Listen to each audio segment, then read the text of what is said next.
I'm Jeff Cook, And I'm TJ Wilson. and this is Around the Circle. I'm walking slowly, I'm taking my time. All I could talking is starting to rhyme. I'm letting go of lonely, letting go of strife.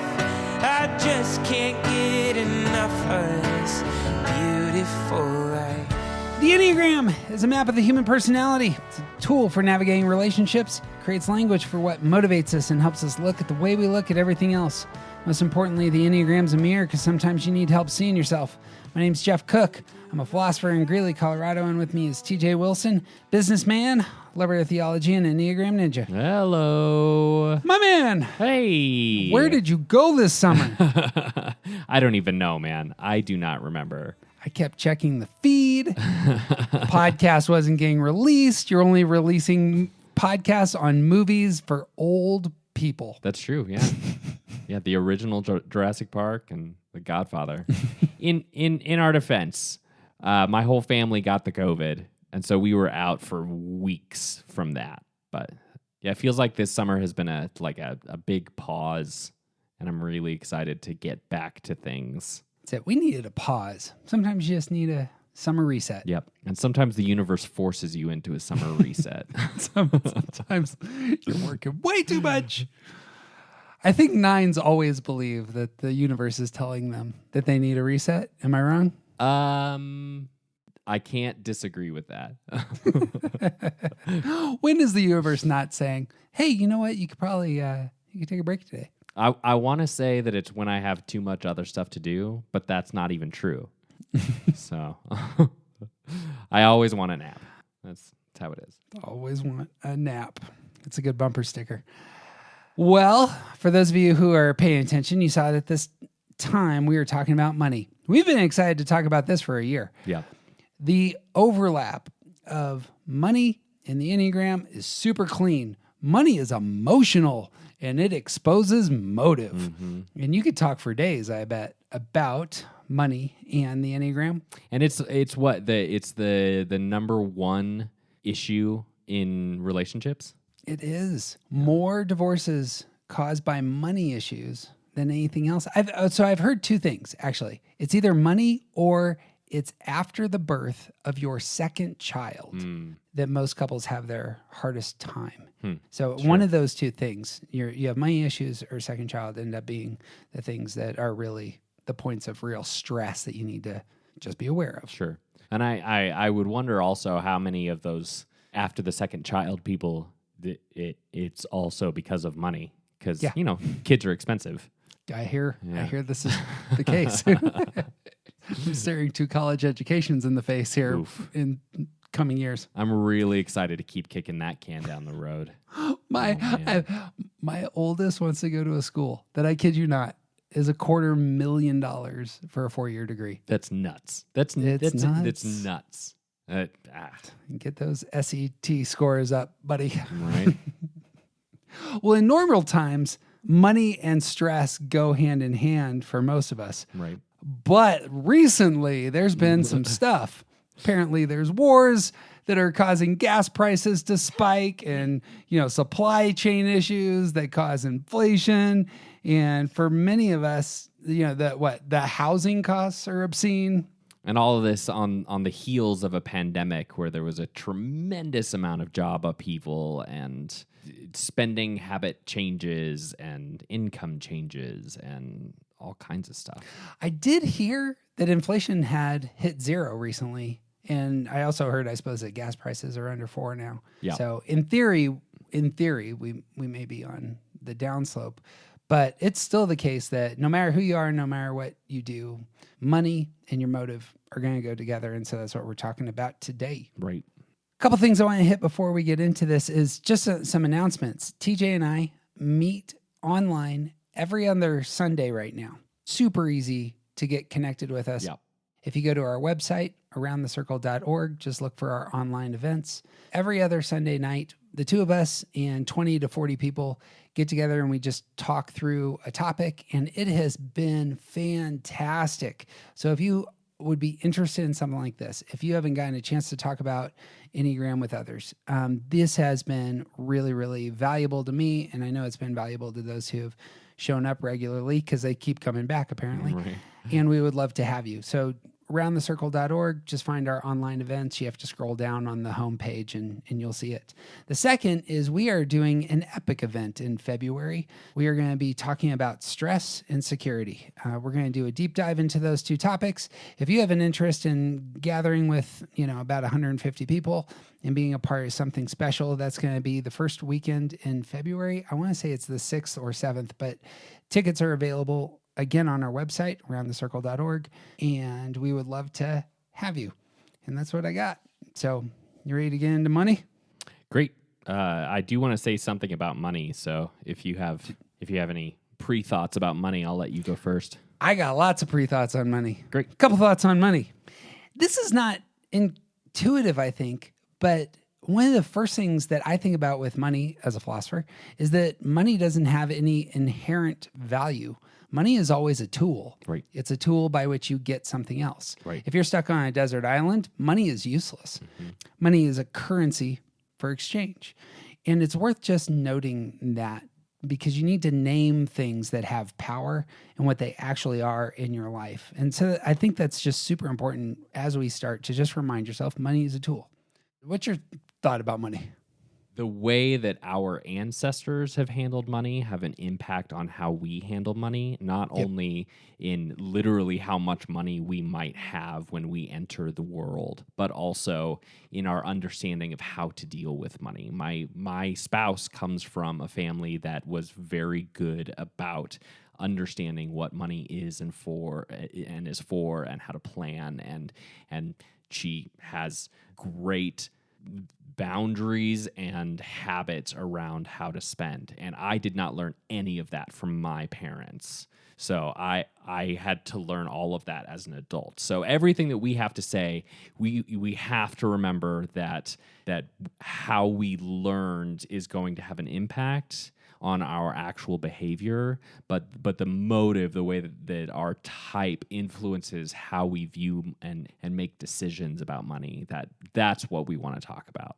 Yep. Yeah, you and I are going to come from very different spots. Oh, yeah. Nearly every conversation I had with my mother's dad was about finance, and he was a businessman. And nearly all of my financial education outside of books is just from sitting with my Papa Tom. Sure. And talking about stuff. And that was just a common topic.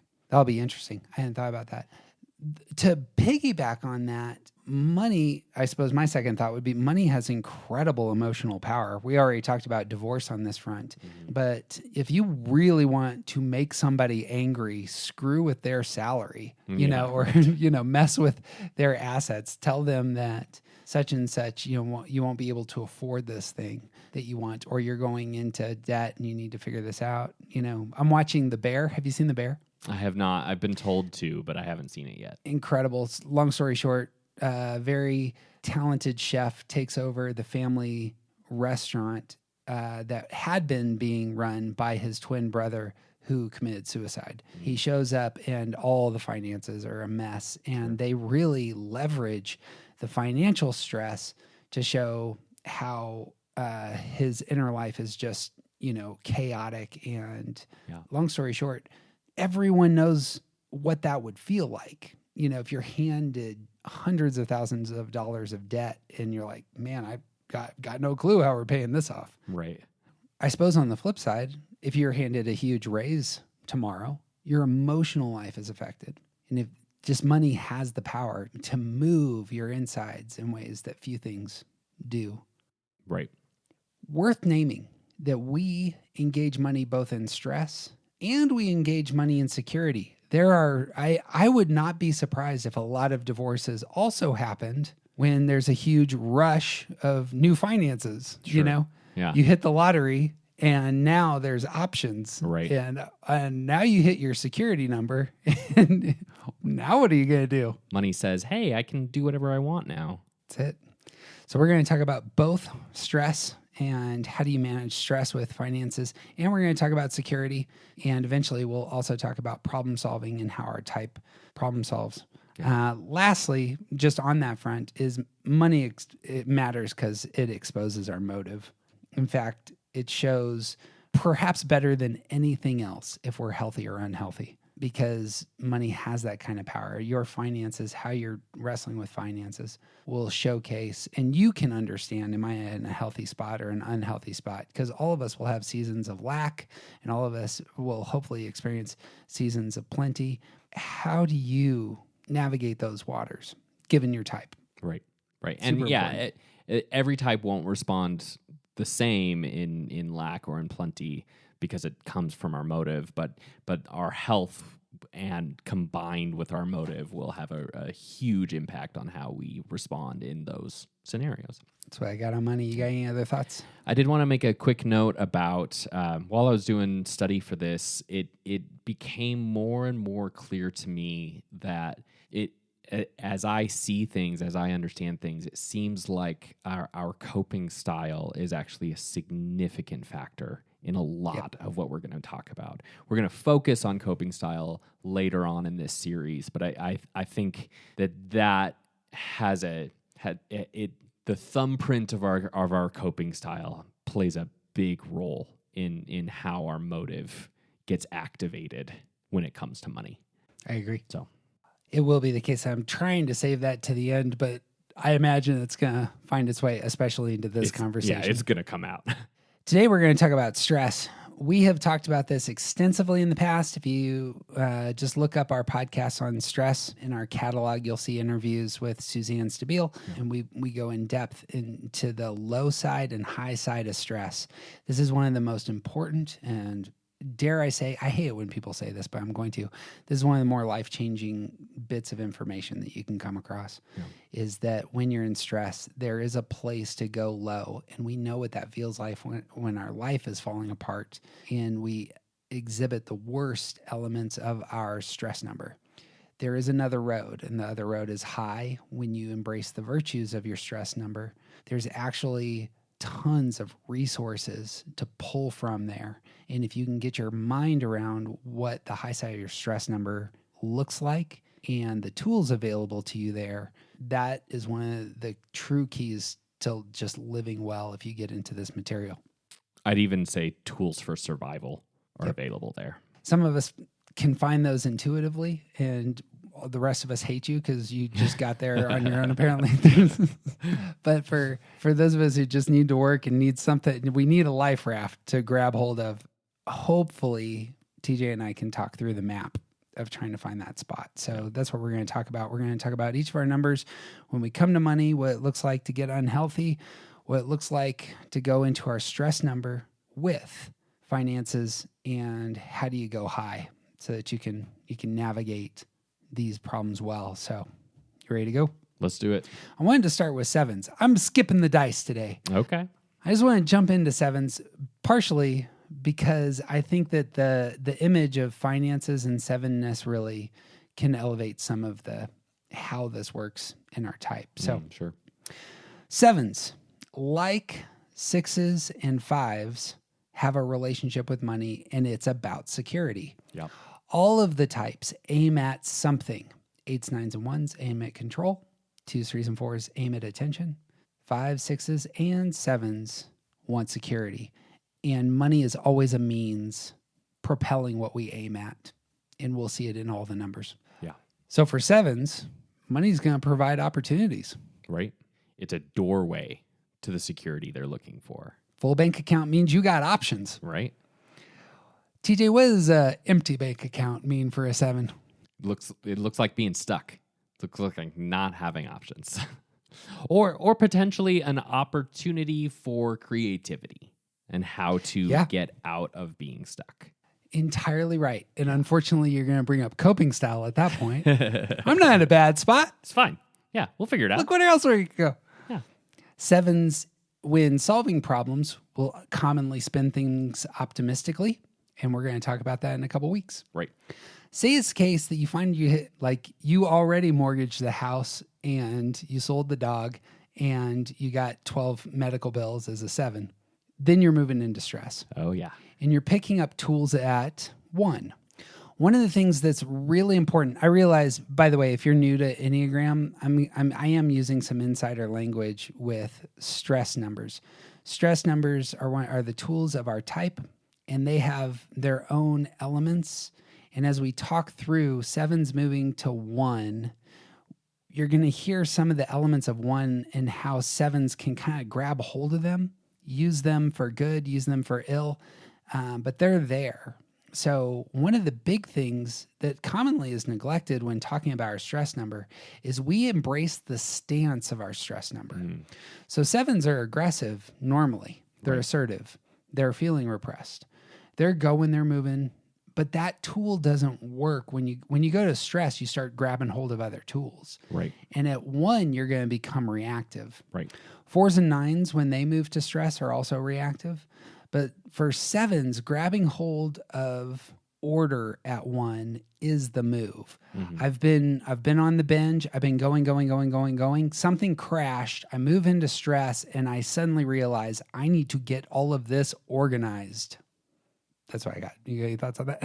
There's a sort of absence of concern about money for 7s, which becomes this interesting compounding problem. And as they move in unhealthy ways toward that stressful place, like as that lack of concern defeats itself by not paying attention to what you're doing with your money and moving into that space of stress, into that space of 1. Like, now you have to start paying attention to the rules. You have to start like figuring out what is the right thing to do here. What it's not just about ordering your finances, but it's also about like what do I have to do to improve my own perspective on how to spend money. Yep. One of the real keys for 7s, you will know you're moving into stress when you start focusing on the present. You have been future focused this whole time. And what's the next thing? What's the next thing? When you're in stress, everything is going to slow down and you're going to be in the moment because something's going to hit you. Right. Or is hitting you. And you need to move against it right now. Right. At the low side of 1, the things that come out for me is that 7s may become self-critical. They might get really condemnatory towards all of their missteps like a 1 might. Yep. They may also start spilling blame out at others for their predicament, and they might get very legalistic in their reasoning. Right. Right. And these are clues that you're in stress. Right. Yeah. There's a space where it can almost like bounce back and forth between stress and excess, where 7s like hit that place of like realizing the position that they're in and sort of like beginning to almost beat themselves up about how they got there, which pushes them to try and run away from that, which creates more problems, which pushes them back into, and like you can easily enter this sort of vicious cycle of running away from beating yourself up over making bad decisions by making more bad decisions. Yeah. Yep. And this is the seat of addiction. Like this is where gamblers live, and this becomes this damaging cycle of not having any control over your behavior. On the high side of 1, and so where is the hope in that situation? On the high side of 1, there are tools for 7s in that posture. Right. Having grown up, having spent 5 years in a house with my stepfather, who is a 7, and my mom, who's a 9, I've gotten a chance to see a 7 in stress. And one of the things that actually helps is he was reacting to my mom's anger. And the 7s who begin to care about other people and react to the energies and needs of other people will actually engage some of their repressed center there. Yeah. And get in touch with the feelings of others and perhaps even their own feelings, because when you crash, sometimes it forces you to deal with the crappy stuff. Right. This is a great good that should not be discounted. for the 7. High side of 1 for the 7 means I get reactive towards others. It can mean that in that reactive posture, you say, I need to get my life in order and you get some systems. There is a right and a wrong way to do this. Yeah. Yeah. That black and white thinking isn't always the best move, but for 7s in that posture, it can be fantastic. Right. It'll get you where you need to go to get you back to center at least. Right. Yeah. You know? And that's often, black and white thinking is often infantile, actually. But it's, when you engage black and white thinking, that it's to get you your first steps. That's why it's infantile. It's let me teach you how to walk again, kid. Right. It's that tool for survival. Yeah. Yeah. And so it can be quite helpful. Right. The thing that 7s are clearly going to have at 1 is that they can begin being reactive to their finances with a brilliant eye towards how do I get out of this? Yep. And the creativity available to 7s as they push into order, as they push into where's the light at the end of the tunnel, that can give them energy, focus, context, and move them back to center, which is actually the target. The target, TJ and I have said this a handful of times in the past, but the target is not your security number. The target is being your best, healthiest self in your type. So being 7s in their virtuous state is actually what you're aiming for. Right. And that will actually move you into those spaces. Right. I think one other specific tool that is available at 1 is conviction. Ooh. So it on the unhealthy side, it looks like self-criticism. On the healthy side, it looks like I have to finish this project. I have to do this hard work in order to get to where I want to be. Yep. And like committing to doing it start to finish. Yeah. One of the more heroic things that I've seen was a friend of mine who is a 7 who got a terminal diagnosis, and his wife left him in the same year, and she left him with tons of debt, like 6 figures worth of debt. And he systematically knocked that sucker out over the course of 2 or 3 years. Right. A lot of energy, ended up elevating in the way that you're saying. Truly praiseworthy posture. And actually, and we'll talk about this in the future at some point, but the heroic side of our type often comes out at the high side of our stress number. Right. Like nobody enjoys that. Nobody enjoys being in stress, but you at your best, like you at your most praiseworthy self looks like you elevating with your character at the high side of your stress number. Yep. That's a hard word, by the way. Correct. Yes. One thing that I also wanted to emphasize here is that if you just need a target, is there are 2 lists in the Enneagram. One is the holy ideas and one is the virtues. And we will routinely kind of bring these into our conversations, but they're really worth noting here in terms of your stress number. So for 1s, the holy idea for 1s is holy order. That is, there is something about the universe that is ordering things, and you don't have to fix everything. For in our tradition, there is a God who cares about you and the universe and everything in it and its story moving forward, and trusting that that story has purpose and beauty and that there is meaning behind even the darkest things really matters. And it especially matters for 1s to get their minds around. But 7s in stress can grab hold of that. Right. And also embrace the idea that there is an order to be found here, even in the darkest places. And that's a real anchor. Yeah. I'll bring up the virtue in a second, but you got thoughts on holy order? This stress serves a purpose, and it's not useless, and it's not something that to be escaped. There's something to be learned here, because there's an order to the universe. There's meaning behind this. Yeah.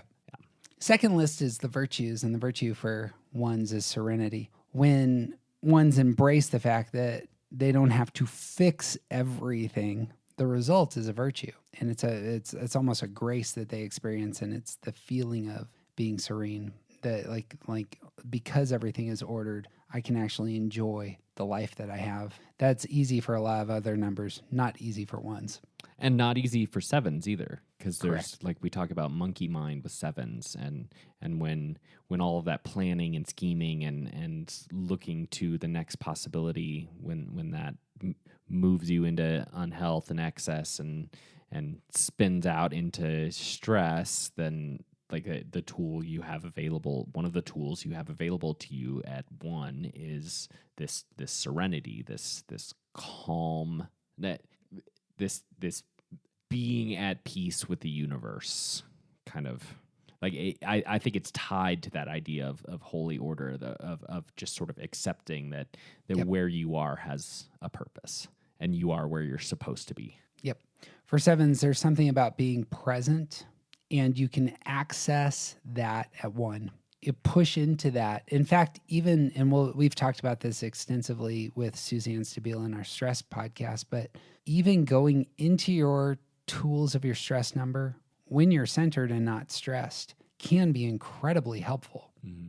And for 7s to get present, they have access to that, and it's in the tools at 1. Right. And serenity of being present, finding the order. The holy, the heart's message for 7s is that your needs will be taken care of. And there's something about that message that the heart of a 7 needs, and mm-hmm. you'll see the overlap with God is ordering all things. Right.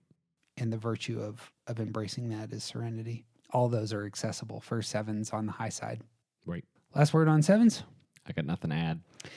8s, where 7s and their relationship to money is about security, 8's relationship with money is going to be about control. Avoiding vulnerability will be primary for 8s. Yeah. 8s have an intuitive sense that they are fragile. Perhaps more than any other number, they come to the world knowing that they could break, and that's why they need some strength, need to push out. Right. Full bank account for an 8 means I have agency. Low bank account means you might get hurt. Right. You are not in control anymore.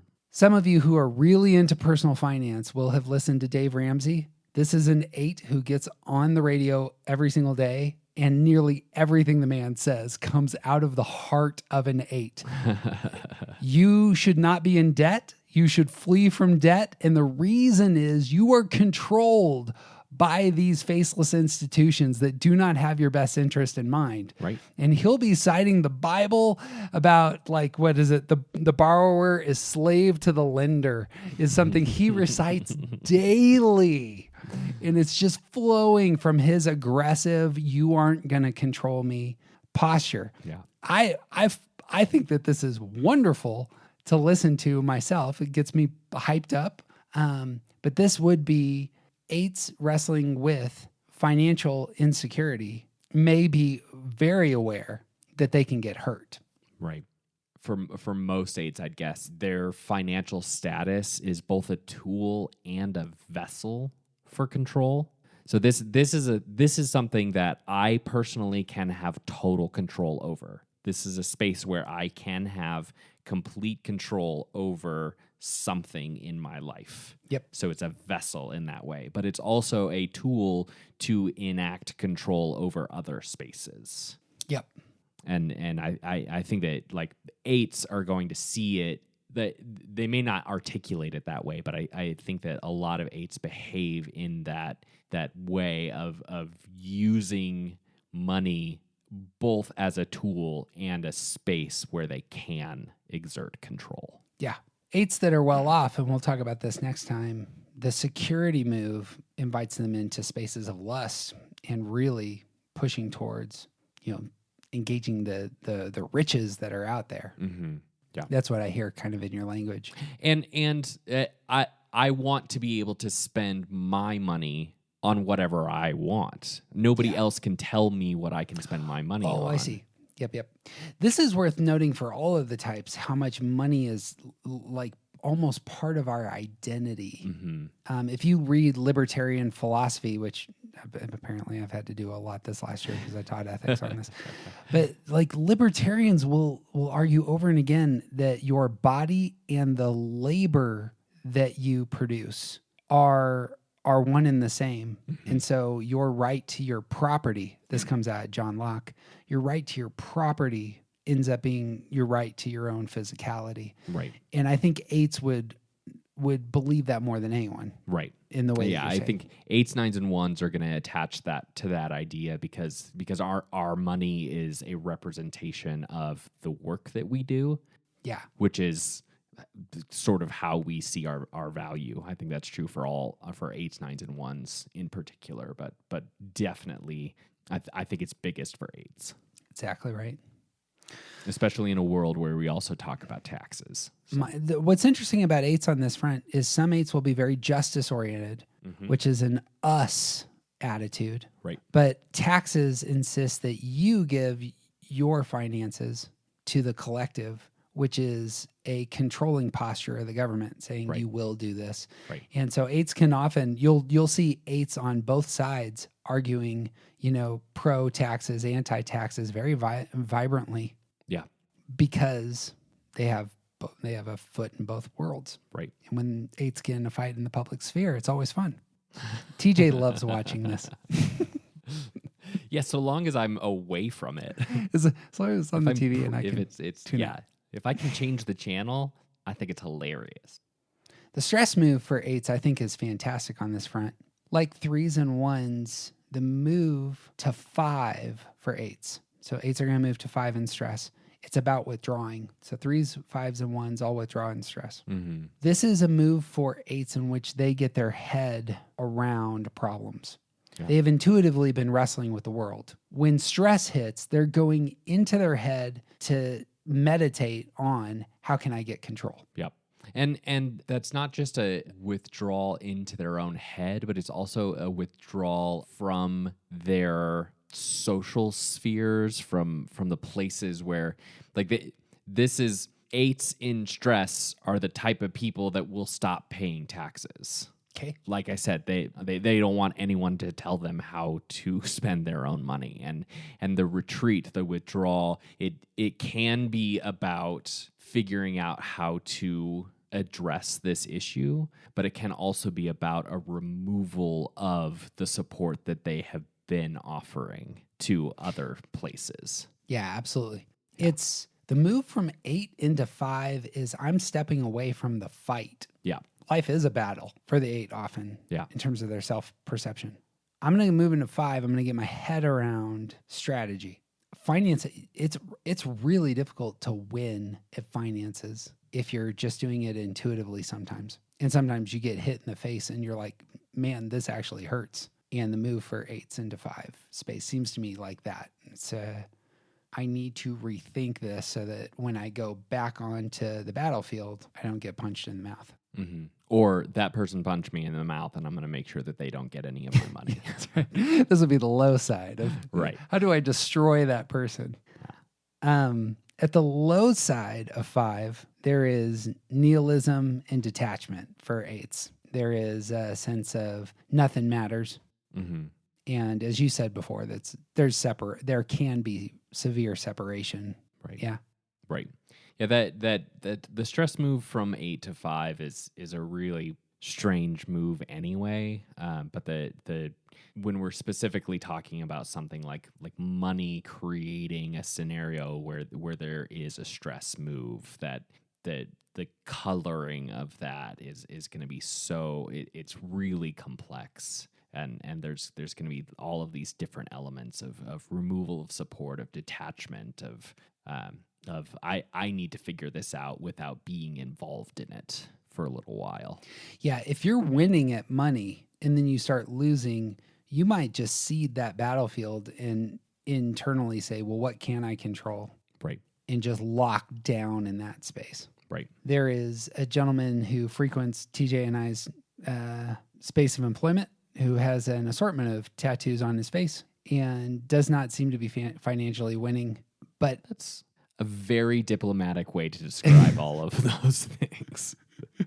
although one of the tattoos is of a dollar sign, Yeah. He's not controlling that space of elevating financially, but he's going to elevate some other places. Yeah. In terms of what he's going to control. Yeah. I'm saying that as an extreme illustration that's easily cuttable. Yes. But Extreme. Very extreme. But kind human being that I am, an Enneagram expert, I've had a few conversations with said person. And the eightness is just all over their Yeah. language towards the world. That ends up being, I think, where I see him in terms of just the posture of anger in his physicality moving through the world. But he's in his head Yeah. nearly all the time, just in a really uncomfortable spot Yeah. in life.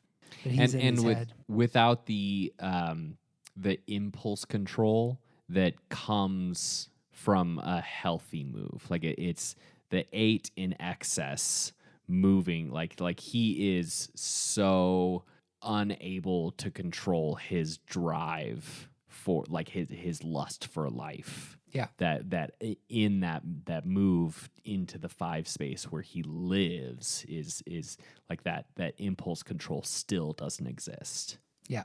Yeah. We work with a healthy 8 who I asked the question about the 5 move to him, and he said, I'm in 5 for maybe 5 minutes, get my head around stuff, and then I'm back in the game. Yeah. My oldest child withdrew from high school in November of last year and spent 4 months in their bedroom. And both of these are experiences of withdrawing to get your head around so that you can move back forward. And only when my child got their head back around things could they actually re-engage the world in a place where they felt strong. Right. Because again, and I think Sean said this in one of our podcasts, he thinks that, again, the weakest of the numbers, or I think a better word would probably be the most fragile, are 8s, even though they don't come across that way. Sure. 8s experience themselves as fragile. TJ and I went to a conference recently where a very famous person was talking about their 8ness, and that was one of the things that she emphasized, Yeah. which I really appreciated. Yeah. But on the high side of 5's holy idea is omniscience, holy omniscience. That is, there is a grand, overarching perspective on all of the things. Omniscience means all-knowing. This is accessible to 8s. That is, that they can begin to awaken to the huge, all of the facts and details at the high side of 5. And the virtue for 5 is detachment. And these often go together. Knowing all the facts means that you can take a step back and away from things that are destructive, things that aren't working, places, where you're going to get hurt. These are all accessible at 5. Mm-hmm.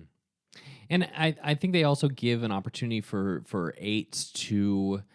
8s are so sure of their view of the world, and that sort of that omniscience, the wisdom, the seeing the bigger picture that's available at 5 helps them detach from their own perspective, helps them start to see it in a more neutral, see things in a more neutral way. And maybe there are other ways to solve this problem besides the only one that I've considered before. Yeah, exactly right. Yeah.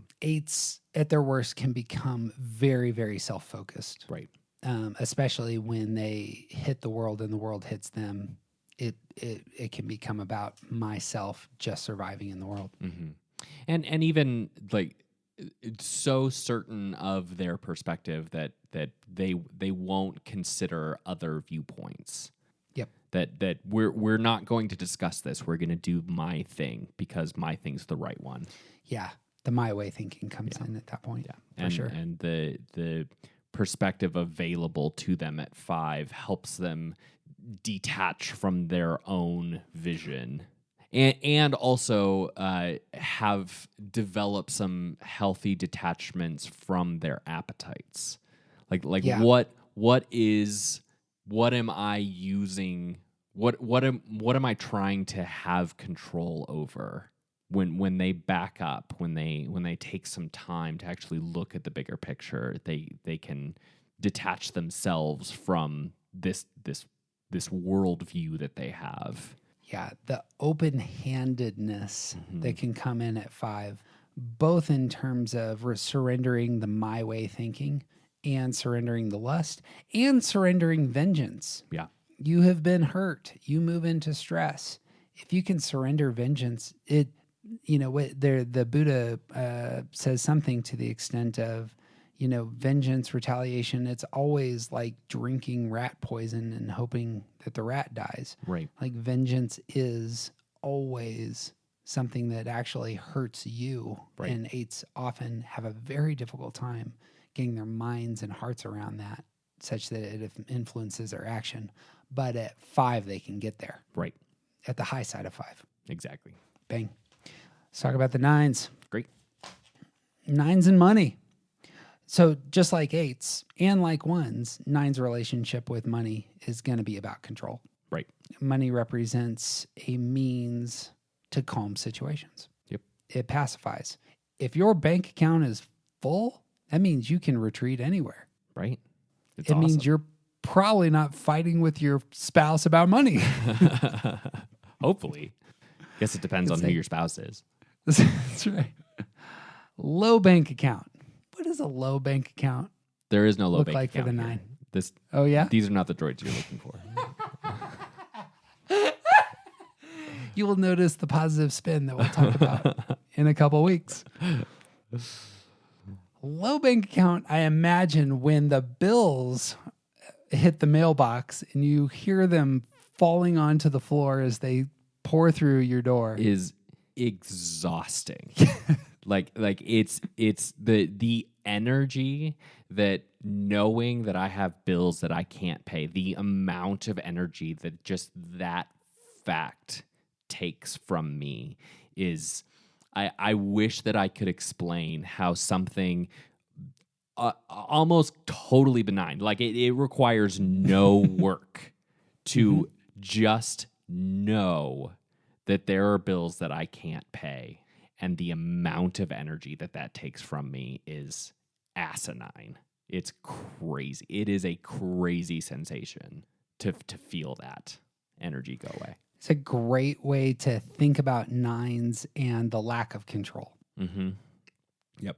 World is falling apart. Yeah. Can I dig a hole big enough to dive into the center of the earth and hide? To just run away, to just sleep through these problems.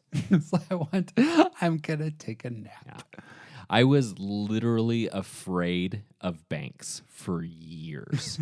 For years, like I would walk into a bank and my heart would start racing, and like I had a couple of like really minor panic attacks in banks in my life. Like that's just from being inside a bank. And it wasn't until I was well into my 20s and like had money in the bank and wasn't afraid of creditors calling me anymore. It wasn't until that moment that I went into a bank one day and I was like, wait a second. This isn't how I feel in banks. Oh, now I know why. Yeah. Space, you lack control. Yep. And I feel it in my body. You also lack control on the ocean and in outer space. Correct. Yes. If you would like to hear our podcast on the Joker with Joel Stabile, you can hear a deeper dive into TJ's fears of banks. In our fear podcast, you talked about outer space and the ocean. That's true. It's true. And octopi, Terrifying. which aren't mentioned anymore on our podcast. Except you keep bringing it up. It's because people keep sending me pictures. Fair. Yeah. Which is one of the many reasons I don't pay attention to our social media. That's fantastic in terms of 8s and 1s as well, that there's going to be an uncomfortableness that comes with entering spaces where you don't have control. Right. Right. It's just worth naming that. And Yep. money is just one of those like primaries of you don't have control. Right. Moving to stress, 9s are going to go to 6. At 6, they become reactive. So just like 7s, which we talked about, and 4s as well, there's going to be a reactive nature to 9s at 6. And this can be actually quite helpful Right. because 9s are naturally withdrawn. Right. But in stress, they start reacting to the world. Right. And coming up with plans and figuring out like assessing the situation and the danger and figuring out what to do in the face of that danger. Yep. Yeah. All of a sudden, for 9s, the future awakens in stress. Mm-hmm. 9s don't have access to the future in their center. Right. But, Well, but and in even- stress and security, they do. Even the present in a way that's less visceral and more sort of intentionally accessible. Mm-hmm. Like the sensations of present stress is physical. But at 6, we gain an ability to think about what's happening right now that we don't naturally have at 9. Yeah. I mean, you can foresee future problems in stress, correct? That's what we're aiming at. Right. Yeah. I meant to mention that with 8s. 8s, likewise, just to backtrack, 8s in stress can pull in the past into their perspective, which they don't naturally have access to. Mm-hmm. And so all of a sudden in stress, they can get their minds around what has happened in the past that can inform them moving forward. Right. But for 9s, they take in the world through the present in their body, and they use past tools with their stance. Right. But at 6s take in the world through the future. What are the things that might happen? Right. And in stress, 9s can grab hold of that. Right. That can be incredibly helpful. And I imagine there is a injection of fear that actually can also be helpful. Fear isn't always a negative. It can Right. get you moving. Right. Right. It can, yeah, it gets you going. And like it can start a mental spiral. It can create the anxiety spiral in the unhealthy space. But it can also say, oh shoot, the bridge is out up ahead and we got to figure out how to not go off the edge. Yep. We got to do something now. And like fear is a motivator at that point. There it is. Any other negatives that 6s experience that you relate to in stress? I think it's combining the 9s, our natural tendency to just sort of ignore the problem, with the 6s' inability to think appropriately about the problem. I think that we like it can be a place where 9s find themselves utterly defeated. Yeah. Because like we're simultaneously trying to ignore something that we aren't productively thinking about. Like that's some of my worst money situation stress moments have been that it's I don't know how to solve this problem that I'm not seeing clearly, and just spinning in that place. Yep. It's I don't know how to solve this problem is causing me anxiety, and the anxiety is causing me to not know how to solve the problem. Right. And instead of using the tools that are available at 6 to sort of propel me into action, it just becomes this thought spiral. You'll notice that's a great launching point for the high side of 6, which is going to awaken to the group and the support desired from other people. Yeah. Having had a very close relationship with my mom, very close relationship with you, my experience at 9s is that commonly they don't share vibrantly things that are quite personal and on their hearts and what's going on. But 6s will. Yeah. 6s are going to tell you all the things that might happen in language that is immediate.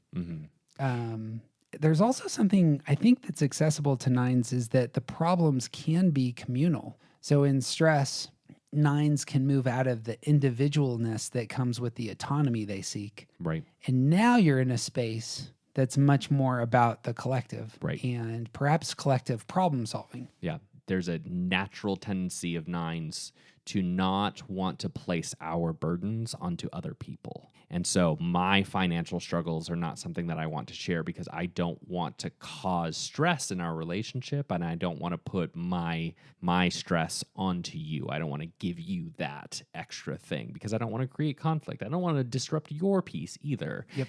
And in the 6 space, when there's health there, when we're grabbing onto the tools that are available at 6 in good, healthy ways, one of the things that's there is the need for support from other people. Yeah. And not we see ourselves within a community that is intentionally crafted to provide support for each other. And in a healthy way, when 9s move to stress in financial situations, we actually can go to 6 and grab onto asking for help. Yep. In good news for nines, you've already earned it, and that will be something you can engage at 6. Right. You have made the way that nines connect with the world is creating atmospheres where everybody feels calm, understood, connected to. You've put in the work. Nines won't ask, as you were saying, Right. for the help they need. Right. But in stress, you have built up a huge emotional bank account Right. with others. And in situations of problems, that can get pulled from. And here's the thing, nines, everybody else really actually would love to help you if they knew, because you have been such fantastic people in their lives and unassuming. Right. And that's as someone who was like lower middle class to poor for my whole life until I started to develop some of my own. Like I'm not wealthy by any means, but I don't consider myself in poverty anymore. And I have been in that place. Like I spent a year on the I don't have money for food diet.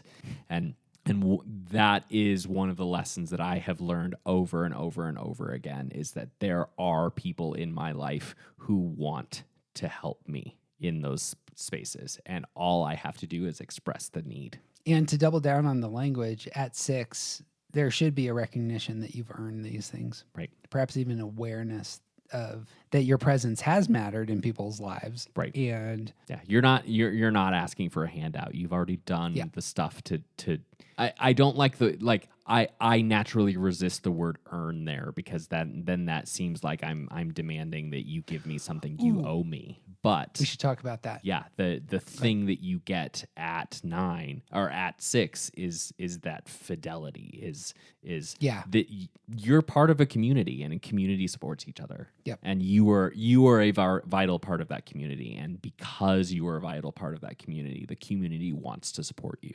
This needs to be a footnote for all the types, that often we will resist the tools of our stress number because we hate our stress number. There is nothing good in our stress number because we've always experienced it as a place of stress. Right. Right. This is why some books out there will have our stress number associated with the word disintegration. Mm-hmm. You are falling apart at this point in time. Right. And so I'm going to resist the tools. And that's a terrible step, y'all. Terrible step, y'all. The tools at your stress number are some of the most important tools that are available to you. Yep. And you need to get really comfortable with the high side. Yep. And this is a great illustration of it. Yep. Absolutely. 9s, you resist thinking that you've earned something, because that's not your way of being in the world. Right. Right. But here's the thing. You've earned it. You suckers that earned it. Yeah. Go to that person. Tell them they need to pay up. All right. Holy ideas at 6 are holy strength and courage. There's something here in terms of holy strength that there is an overwhelming power from the place that you go, God, the universe, your source. Omnipotence is at the heart of God, and pushing into that in order to get stability, pushing into that as the source of fidelity was mentioned earlier. Mm-hmm. I am trusting can be a real healthy move for 9s in stress. Yeah. And this gives them courage. Yep. And courage is the backbone of action. And the thing that 9s need in this space is the ability to act. Yep. And, that's a great way to put it. Like thinking of that strength, like I have no problems walking into banks now. And part of that is the strength available to me at 6. Is that like picking that up is like, this is not a place to be afraid anymore. Yeah. I love that idea. Courage is a virtue that is propelling. Courage is fuel. Courage is putting into practice the demands of wisdom, according to C.S. Lewis. There is an energy accessible at 6 for the heart of a 9. Yep. Bang. We'll wrap up this podcast with some 1s. 1s like 8s and 9s, money's about control. Here, for me, it's about control of myself. I've played my hand well in the world. Mm-hmm. If financial difficulties are self-caused, there will be strong feelings of irresponsibility, of self-condemnation. I embraced the wrong beliefs. You know, who knew I shouldn't invest in that herd of cattle? Turns out I'm a bad person. That's actually how it works. Right. I'm a bad person because I didn't invest correctly. Right. Ones will commonly be hardworking. So it's not really the effort that's criticized. It's going to be the choices.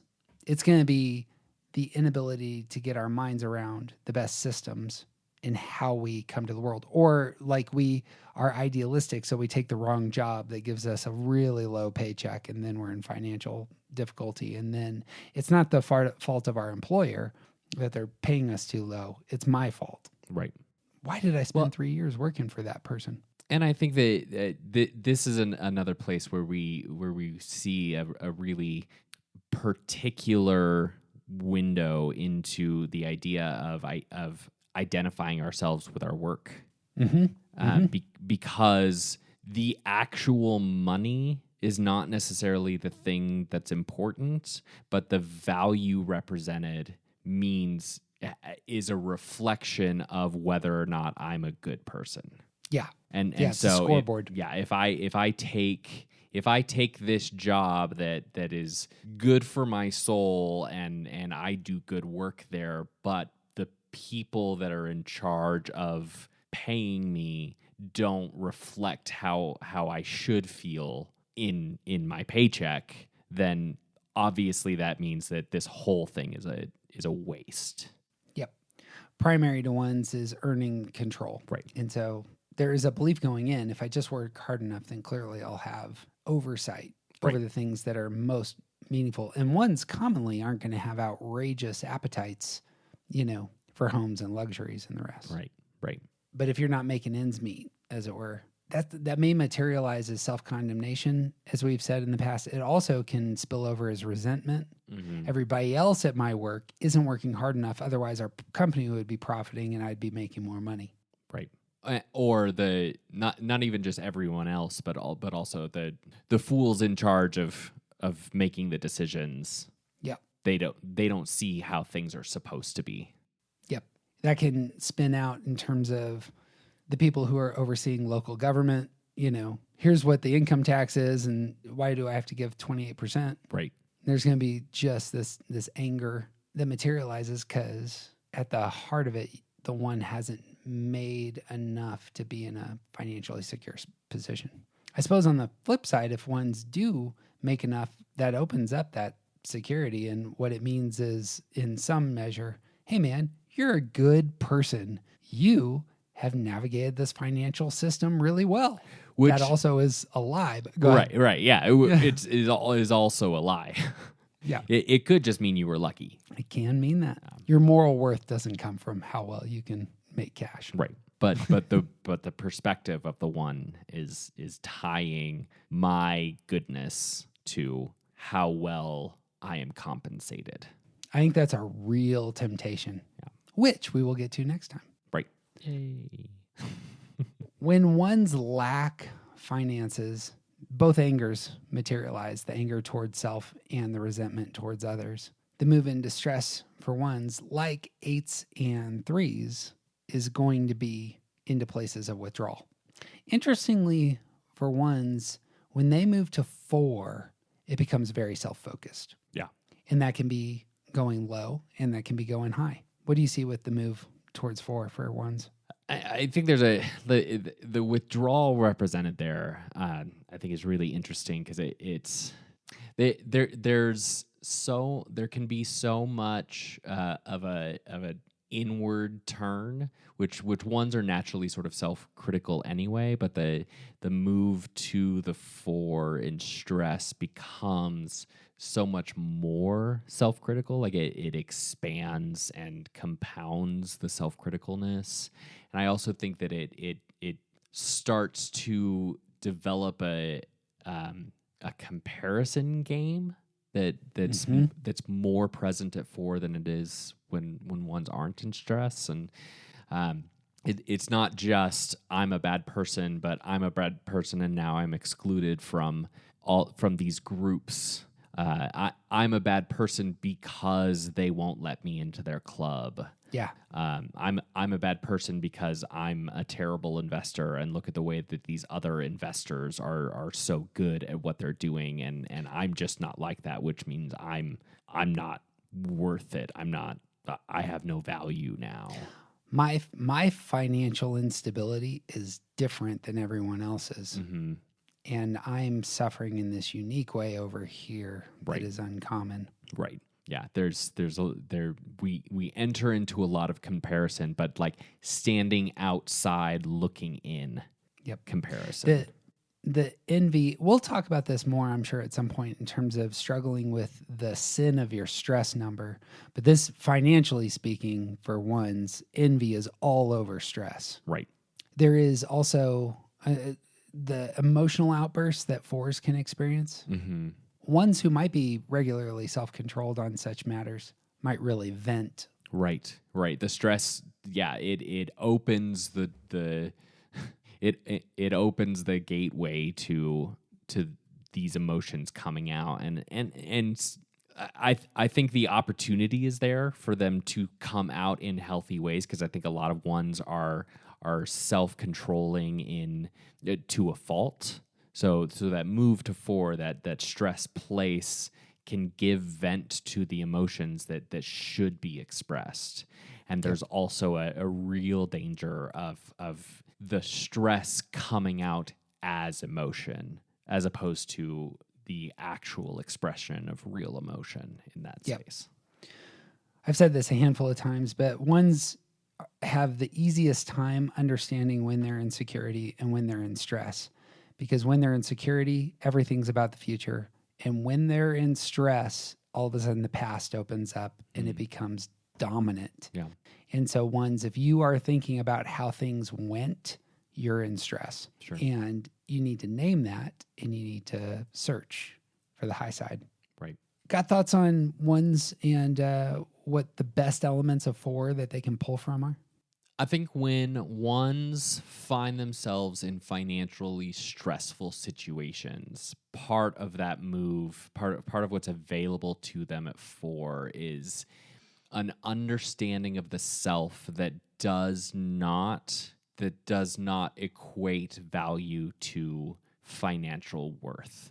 Yeah. And we'll talk about this more when we get to fours, but I think fours is the number that is most likely to have a clear separation between what my bank account is and what my personal value is. And I think that is one thing that's really, really helpful at four for ones, because what your boss pays you is not tied to your actual worth. And when you withdraw into a space where you were a little bit more clearly introspective and you're looking at yourself in ways that offers yourself grace and sees beauty in your flaws and sees sort of like bigger picture purpose to your existence, then I think that it's easier to say, oh, right, my bank account is not a reflection of how good I am. It's just not. Ones who are idealists and connecting with the world are still going to go to four, which are also idealists, but the ideals kind of change from making the world better to actually being a little bit more romantic. And on the high side, that can be valuable because it's more of an existential question for the one. It's who are you? What are you made to do? What's the beautiful thing that you're going to bring into the world? That is discovered in withdrawn spaces commonly. Right. Because otherwise the one is reactive towards the world and how they can improve things. Right. But in stress, you're getting introspective and asking yourself hard questions about who are you? Right. And money be damned, you have the work that you do is valuable. Yep. You were creating something good and important. Holy idea for fours is holy originality. There is something about the kaleidoscopic beauty of the world out there that's original, fresh, authentic, that God has made something specific, and everything has its place. Yep. Ones need to find their place in the grand canopy that has been constructed. Right. Virtue for ones is equanimity. That is, your sins aren't any more impressive than other people's sins. financial or otherwise. The virtue for force. Yeah, sorry. Virtue for force is equanimity. There's something about balance that needs to come into the heart of a 1 at 4. Yep. Where I see myself as one piece in the grand tapestry. Really healthy 4s can get there. They have a unique place in the tapestry that makes the tapestry. Right. They don't have more value than anyone else. They don't have less value than anyone else. Right. They have the right value, and 1s can find themselves there Right. in stress. Right.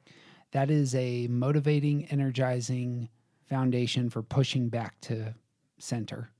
Yeah. And 1s moving from stress back to balance looks like finding that thing in withdrawn space that reanimates and re-energizes. It's the identical move to 8s. Yeah. 8s are going to be in 5 space, and they know that they move from 5 space back to center when they start acting in the world. Right. Same for 1s. Yeah. And if you were to look at the Enneagram symbol, you would see that. Right. Moving from these withdrawn numbers back into the body triad.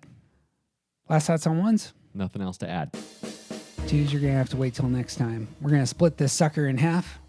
So much to say, actually, about the heart triad. It's super interesting. Yeah. This was my favorite part of this study, was how the heart triad, 2s, 3s, and 4s, engage money. Yeah. Because security is all about money. Control is all about money. Relationships are not about money. There is a lot to be said here. I started going through the relationships I have with heart types, and specifically when I go out to a meal and they buy the dinner, there's so much there. Yeah. Anyway, next time we will get into this. Again, it's the case. We're having weekly. TJ and I meet weekly with people to talk Enneagram in Colorado. If you ever want to stop by, we actually had 2 listeners come last week. Oh, fun. TJ wasn't able to make it, but we had 2 folks. I was super excited.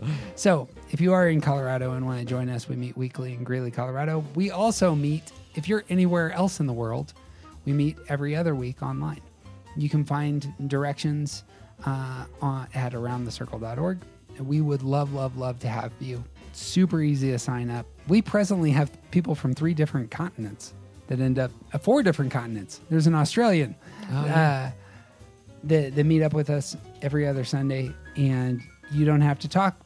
You can just be, but it's a time to interact with the material if you want to ask questions and engage your type with us and others. And actually, some of the stuff that I learned most is obviously from the people who show up and describe their experience of what we're talking about. And that's what I got. Actually, it's not all that I got. I was going to say, don't we need to talk about stars or something? We need stars. We haven't gotten a comment since June. Wow. Friends, if you have listened to our podcast for a while and have never given us a review on iTunes, it would mean the world to us if you just said, hey, TJ and Jeff, they're great. You should listen. Something like that. Even if you did that word for word, it would be valuable to Jeff. It's incredible. Can you put pictures in reviews? You could post a picture of an octopus. No, but you can on Instagram. Oh, there you go. Which is where most of the people drop their octopus gifts. Which I always forward on to TJ, who loves them. False.